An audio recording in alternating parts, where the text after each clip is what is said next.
มีไผสิฮู้บ่น้อว่ามื้อนี้เฮาสิเอาใบเตยไปเฮ็ดหยังมาติดตามตอนต่อไปนำกันเริ่มต้นจากการต้มน้ำร้อนน้อยนึงแล้วเฮาเอาน้ำตาลลงที่เห็นเป็นสีแดงๆนี่แล้วแม่นเฮาใส่น้ำตาลทรายหลังจากนั้นก็เอาใบเตยทิ่มลง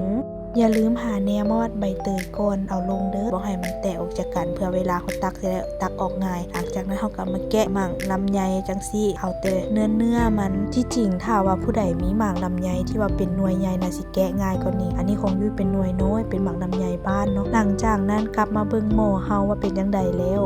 ฟดหอมได้ทีละบ่หอมได้ทีแล้วเฮาก็เอาไปเตยออกเนาะในขณะที่หม้อมันยังฟดอยู่เอาลำไยของเฮาทิ่มลงไปเลยแล้วก็หยอดเกลือลงป๊อกปะนึงหลังจากนั้นเฮาก็ซีมเบิ่งโอ้ยังบ่ทันหวานปานใดแล้วก็เอาน้ำเชื่อมลงมาใส่แต่ถ้าว่าใครแบบบ่มีน้ำเชื่อมก็หยังก็เติมน้ำตาลได้ปกติเด้อแต่อันนี้เฮามีน้ำเชื่อมเฮาก็เลยใส่น้ำเชื่อมหลังจากนั้นก็ปะให้มันเย็นแล้วก็เอาน้ำก้อนเอาหยังมาใส่แล้วก็เอาไปให้คุณสาซีมคุณสาก็บอกว่าแซ่บหลายหอมเว้ยเพิ่นว่าหอ